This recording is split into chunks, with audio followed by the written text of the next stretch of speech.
Hello दोस्तों, आज मैं आपको जो कहानी सुनाने जा रही हूँ, ये कहानी है जादुई लहंगे की दुनिया की। तो चलिए दोस्तों, देखते हैं आज की ये कहानी। एक बार की बात है, सुरेशपुर नाम के एक गांव में एक पायल नाम की लड़की रहा करती थी। उसके परिवार में उसकी मम्मी और उसके पापा थे। पायल का परिवार गरीब था, लेकिन पायल एक बहुत ही अच्छी लड़की थी। वो सच्ची, ईमानदार और नर्म दिल की लड़की थी। पायल के पिता दिनेश दूसरों के यहाँ काम करके अपने परिवार का गुजारा किया करते थे। फिर एक दिन पायल खाना बनाने के लिए जंगल में सूखी लकड़ियों को लेने के लिए जा रही थी। तब उसे एक भी सूखी लकड़ियाँ नहीं दिखाई देती हैं। सूखी लकड़ियों की खोज में पायल और आगे चलती रहती है। तभी पायल को एक बहुत तेज रोशनी दिखाई देती है। पायल उस रोशनी की तरफ चलते रहती है। थोड़ी दूर और आगे चलने के बाद पायल को एक बहुत बड़ा राजमहल दिखाई देता है, जिसे देखकर पायल बोलती है, वाह, ये कितना बड़ा महल है, पर यहाँ पर तो कोई भी नहीं दिखाई दे रहा है। क्या ये राजमहल खाली है? मैं इस महल को देखने के लिए अंदर चलती हूँ।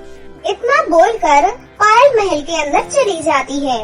महल के अंदर जाते ही पायल अपने सामने बहुत सारे लहंगे देखकर हैरान हो जाती है। पायल के सामने बहुत सारे लहंगे रखे हुए थे। अरे, यहाँ पर तो इतने सारे लहंगे रखे हुए हैं, लेकिन कहीं भी कोई भी दिखाई नहीं दे रहा है। हर तरफ तो सिर्फ लहंगे ही लहंगे दिखाई दे रहे हैं। इतने सुंदर और रंग बिरंगे लहंगे भला किसके हो सकते हैं? लेकिन यहाँ पर तो कोई इंसान भी नहीं दिखाई दे रहा है। और आगे चलकर देखती हूँ, क्या पता कोई मिल जाए। इतना बोलकर पायल यहाँ वहाँ घूमने लगती है। तभी उस राज्य का राजा उसे दिखाई देता है। राजा को देखकर पायल डर जाती है और राजा से बोलती है, मुझे माफ कर दीजिए, मुझे नहीं पता था कि आप इसमें होंगे। कोई बात नहीं बेटी, तुम यहाँ पर क्यों आई हो? मुझे नहीं पता कि मैं यहाँ कैसे आ गई हूँ, लेकिन आप कौन हैं? क्या आप यहाँ के राजा हैं? हाँ बेटी, मैं इस राज्य का राजा हूँ। तुम मुझसे डरो मत। महाराज, आपके सिवा और कोई नहीं रहता क्या यहाँ पर? और मैंने देखा कि उस कमरे में बहुत सारे लहंगे रखे हुए थे।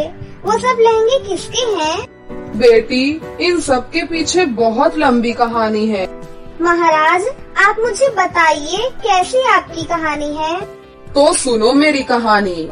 बहुत समय पहले की बात है। मेरी 5 रानियां हुआ करती थी। फिर एक दिन मैं जब जंगल से जा रहा था, तो मुझे एक बहुत ही सुंदर युवती पसंद आ गई। मैं उससे शादी करना चाहता था। फिर मैं अपने राजमहल में आकर अपनी रानियों को ये बात बताता हूँ, मेरी रानियों, मुझे जंगल में एक बहुत ही सुंदर युवती पसंद आ गई है। मैं उससे अगले ही सप्ताह शादी करने वाला हूँ।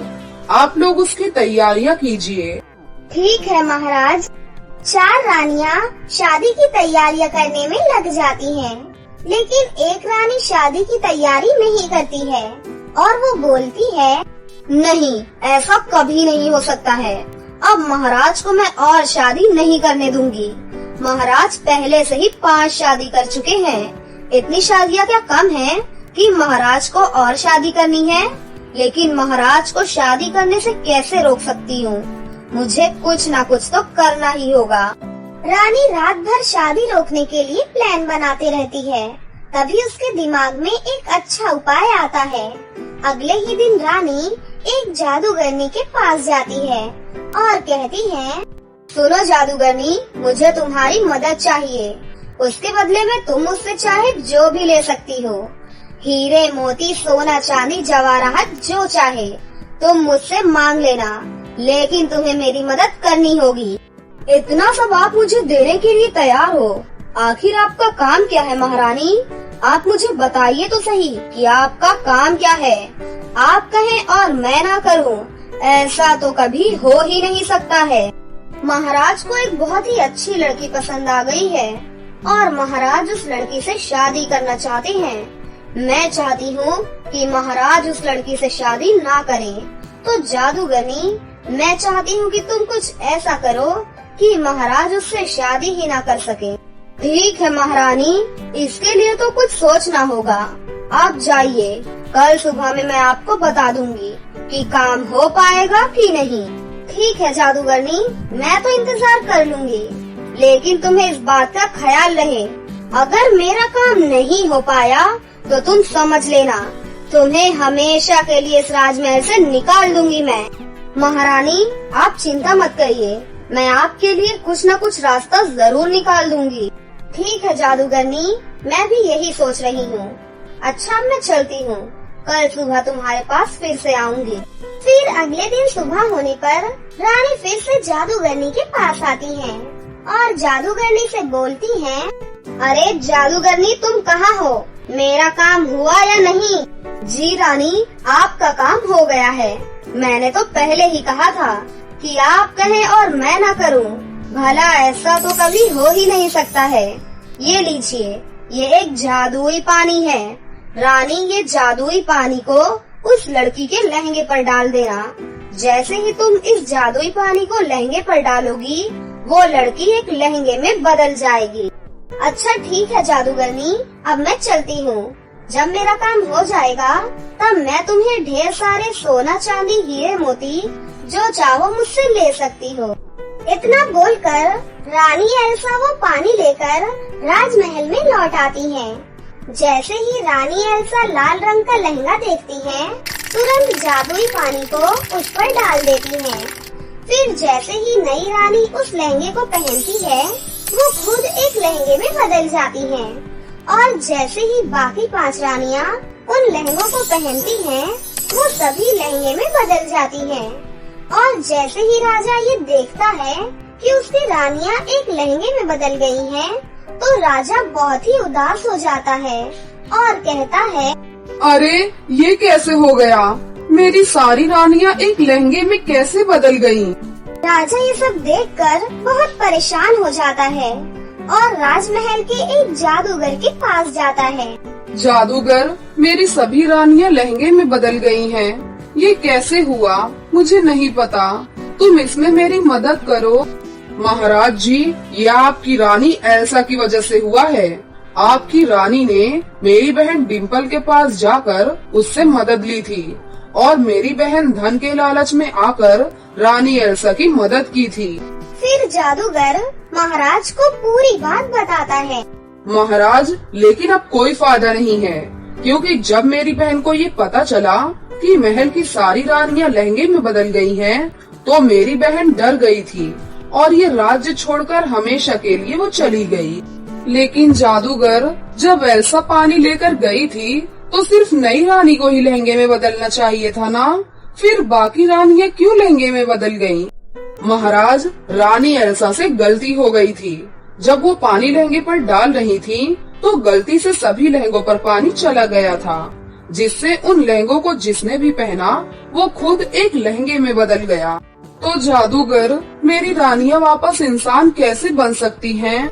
महाराज, कोई सच्चा, अच्छा और दिल वाला ही आपकी मदद कर सकता है, लेकिन एक बात है कि आप उसे बुला नहीं सकते हो।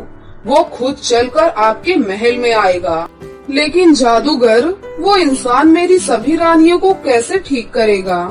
महाराज, मैं आपको जादुई पानी देता हूँ। ये पानी उस अच्छे इंसान को दे दीजिएगा। वो अच्छा इंसान जैसे ही ये पानी लहंगों पर डालेगा, सभी लहंगे वापस अपने रानी के रूप में आ जाएंगे। लेकिन जादूगर, वो इंसान कब तक आएगा? ऐसे मैं इंतजार करूँगा तब तो बहुत वर्ष बीत जाएंगे।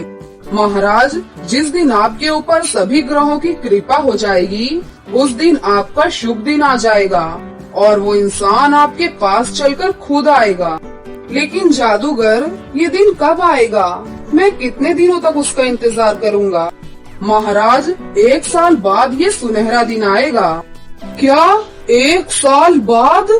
हाँ महाराज, इसमें मैं आपकी कोई मदद नहीं कर सकता हूँ। आपको इतने दिनों तक इंतजार करना ही पड़ेगा। हाँ तो बेटी, यही है मेरे जीवन की कहानी। महाराज, आपकी कहानी तो बहुत दुख भरी कहानी है, लेकिन महाराज, वो इंसान कब आएगा? बेटा, तुम ही वो इंसान हो जो मेरी मदद कर सकती हो। मेरी रानियों को वापस लाने के लिए तुम मेरी मदद करो बेटी। तुम मेरी रानियों को इंसानी रूप में ला दो, उसके बदले में मैं तुम्हें कुछ भी दूंगा। महाराज, मुझे कुछ भी नहीं चाहिए। अगर मैं आपकी मदद करती हूँ तो मुझे बहुत खुशी होगी। महाराज, आप मुझे बस इतना बता दीजिए कि वो जादुई पानी कहाँ है, जिससे मैं सभी रानियों को फिर से इंसानी रूप में ला सकती हूँ। आओ बेटी, मैं तुम्हें वो जादुई पानी देता हूँ।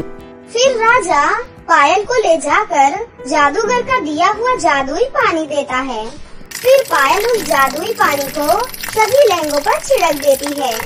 पायल जैसे ही पानी छिड़कती है, सभी रानियां फिर से अपने इंसानी रूप में आ जाती हैं। बेटी, तुम्हारा बहुत बहुत धन्यवाद। तुम्हारी वजह से आज मेरी सभी रानियां वापस आ गई हैं। महाराज, मैं अपने घर जाना चाहती हूँ। अब मैं अपने घर कैसे जा सकती हूँ? बेटी, इसके लिए तुम्हें एक मंत्र बोलना पड़ेगा।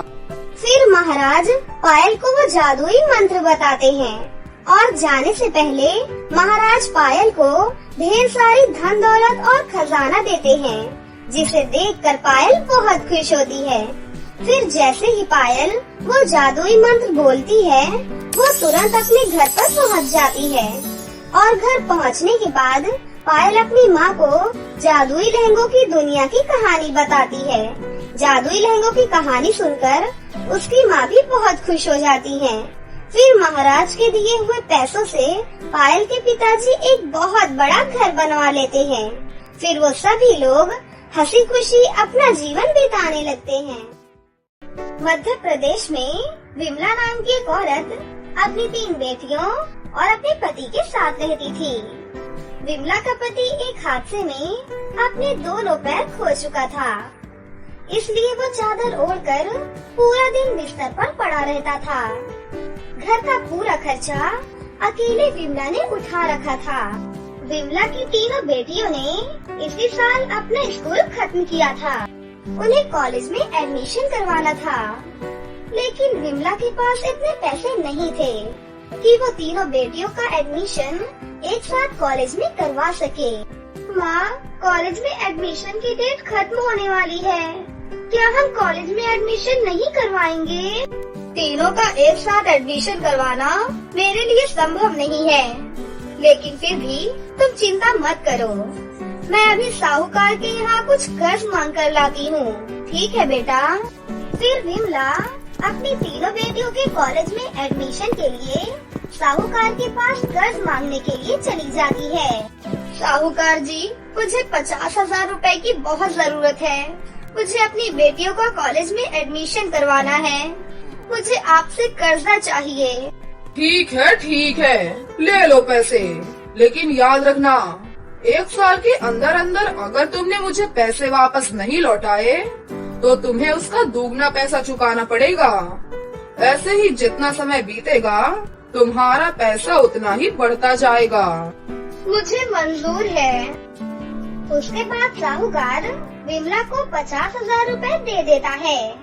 विमला साहूकार का धन्यवाद अदा करके घर वापस चली आती है और अपनी बेटियों से कहती है, बेटियों, ये लो पैसे और तीनों अपना अपना कॉलेज में एडमिशन करवा लो। विमला की 3 बेटियाँ कॉलेज में एडमिशन तो करवा लेती हैं, लेकिन जब वो कॉलेज जाना शुरू करती हैं, तो वहाँ पर बहुत ही खूबसूरत लड़के और लड़कियाँ थीं। उन सभी के बीच में 3 बहनों को बहुत ही अजीब सा महसूस होता है। सबसे बड़ी वाली बहन रोशनी बोलती है, जानवी, यहाँ तो सबने इतने अच्छे कपड़े पहन रखे हैं और हमारे कपड़े देख, इनके आगे तो भिखारी की तरह लग रहे हैं। कहीं ये लोग हमारा मजाक तो न बना दें। अरे नहीं दीदी, मेरे ख्याल से यहाँ पर किसी को किसी से कोई मतलब होता ही नहीं होगा। वो आपस में बातें कर ही रही थी कि तभी उनके पास एक क्यारा नाम की बहुत ही खूबसूरत लड़की अपने फ्रेंड्स के साथ आती है और उनसे कहती है, हेलो, मेरा नाम क्यारा है। वैसे तो तुम तीनों के चेहरे देखकर तुम तीनों बहन लग रही हो। जी हाँ, हम 3 बहनें ही हैं। बाय द वे, तुम्हारे माँ बाप ने तुम्हें नहाना धोना नहीं सिखाया क्या? तुम्हारे कहने का क्या मतलब है? मतलब ये है कि तुम कितनी लो स्टैंडर्ड लग रही हो। तुम्हें पता नहीं कि जब हम बाहर जाते हैं तो हमें अच्छे कपड़े पहन कर जाना चाहिए। बेवकूफ कहीं की।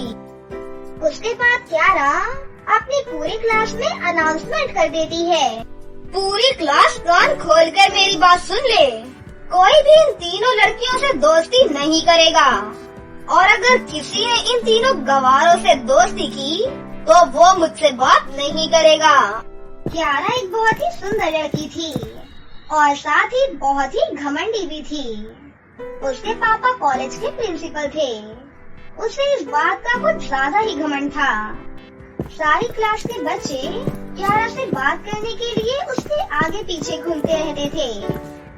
क्योंकि क्यारा ने सबको तीनों बहनों से बात करने के लिए मना किया था, तो पूरी क्लास में कोई भी तीनों बहनों से कोई भी बात नहीं करता था। इतना ही नहीं, सभी मिलकर तीनों बहनों को परेशान भी किया करते थे। उसी कॉलेज में एक सेकेंड ईयर का पढ़ने वाला बहुत ही ज्यादा डैशिंग और स्मार्ट कार्तिक नाम का लड़का पढ़ता था। कार्तिक की स्मार्टनेस पर पूरा कॉलेज मरता था, लेकिन कार्तिक किसी को भी भाव तक नहीं देता था। क्यारा भी कार्तिक के पीछे पागल थी, लेकिन कार्तिक क्यारा को भी कुछ नहीं समझता था। इसी तरह कुछ समय बीत गया। तीनों बहनों को कॉलेज में पढ़ते पढ़ते पूरा 1 साल हो गया, लेकिन इस 1 साल में भी उन्हें बहुत सारी परेशानियों का सामना करना पड़ा। दीदी, अगर मुझे पता होता कि कॉलेज के लोग इतने गंदे होते हैं तो मैं कभी यहाँ एडमिशन ही नहीं करवाती। ये लोग हमारा कितना मजाक बनाते हैं। कोई बात नहीं छोटी, माँ ने हमें यहाँ पढ़ने के लिए भेजा है। हम मन लगाकर पढ़ाई करेंगे, और वैसे भी एग्जाम्स आने वाले हैं। जी जान लगाकर मेहनत करना।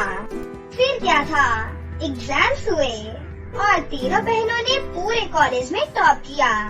तीनों बहनों ने टॉप किया, ये देखकर क्यारा बहुत जल गई।